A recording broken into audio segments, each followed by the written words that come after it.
দেখতে পাচ্ছেন নতুন করে আবার বসে পড়ছেন পুলিশের সঙ্গে। আরেক প্রশ্ন কথা হলো, কিন্তু তাদের যে দাবি সেই দাবিতে পুলিশ রাজি না হওয়ায় নতুন করে ফের বসে পড়লেন জুনিয়র ডাক্তাররা, যারা আন্দোলন করে এবং মিছিল করে সিপির ইস্তফা চেয়ে যারা লালবাজার অভিযানে যাচ্ছেন। এবং আপনারা জানেন যে কিছুক্ষণ আগে 5টা বেজে 3 মিনিটে তারা 10 মিনিট টাইম দিয়েছেন কলকাতার পুলিশ কমিশনারকে, অর্থাৎ সেই সময় শেষ হতে বাকি মাত্র আর 1 মিনিট। এরপর কি করবেন? সিপি কি নিজে আসবেন? পুলিশ কমিশনার কি নিজে আসবেন এই আন্দোলনকারী জুনিয়র ডাক্তারদের কাছে? আমি আরেকবার শোনাবো আপনাদের। 10 মিনিট একেবারে সময় বেঁধে দেওয়া হয়েছিল। দেখুন লালবাজার অভিযানের যে কর্মসূচি সেটার কি হবে, কোন জায়গায় দাঁড়িয়ে যেটা ব্যাপারটা? পুলিশ 10 মিনিট কথা বলছে ওরা নিজেদের মধ্যে, আমরা আমাদের অবস্থান বিক্ষোভ চালিয়ে যাব। অবস্থান চলবে। ডেপুটেশন দিতে কি কেউ গিয়েছে? এখনো যায়নি কেউ। যাবে? আমাদের এগোতে দিতে হবে, এইখান থেকে কেউ ডেপুটেশন দিতে যাবে না। পুলিশকে 10 মিনিট টাইম দেওয়া হয়েছে, আমরা তার মধ্যে এখানে হয় সিটি আসবে, নাহলে আমরা বেঁধে যাবো, তার আগে আমরা তো এখানে উঠছি না।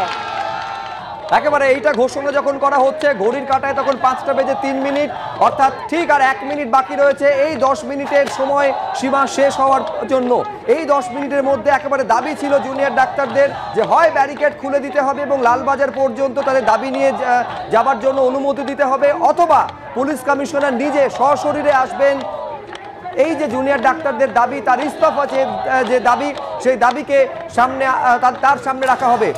আমি সরাসরি কথা বলবো আমাদের প্রতিনিধি অর্ণব মুখোপাধ্যায়ের সঙ্গে। অর্ণব, এই যে 10 মিনিট যে টাইম দেওয়া হয়েছিল, টাইম লিমিট বেঁধে দেওয়া হয়েছিল, ঘড়ির কাঁটা অনুযায়ী সেই 10 মিনিট সমাপ্ত হয়েছে দেখতে পাচ্ছি। 5টা বেজে 13 মিনিট এখন ঘড়িতে। এইবার দেখার বিষয় কি হবে, কোন দিকে যেতে চলেছে পরিস্থিতি। অর্ণব, অবশ্যই দেখো, এখানে যে সমস্ত আন্দোলনকারীরা রয়েছেন তারা রাস্তায় বসে রয়েছেন এবং বসে তারা কিন্তু স্লোগান দিচ্ছেন, তারা অপেক্ষা করে রয়েছেন তাদের যে নির্দিষ্ট কমিটি রয়েছে তারা কি সিদ্ধান্ত নেন সেই দিকে, এবং সেটাও কিন্তু এখান থেকেই ঘোষণা করা হবে।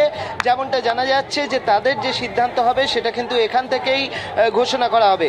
আমরা দেখতে পাচ্ছি একদিকে জাতীয় পতাকা, সেই জাতীয় পতাকা তারা কিন্তু তারা দেখাচ্ছেন এবং তার পাশাপাশি এখানে তারা বসে রয়েছেন, একদম বসে রয়েছেন। এখানে তাদের সঙ্গে কথা বলার চেষ্টা করব।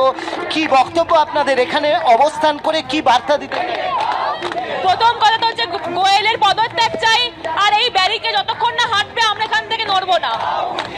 এই ব্যারিকেডের এগেইনস্টে আমরা কোনো যুদ্ধ করতে আসছি না, কারো কোনো ঢিল নেই, আমার হাতে কোনো অস্ত্র নেই, আমরা খালি লালবাজার অবধি খাতে আমরা এগোতে চাইছি।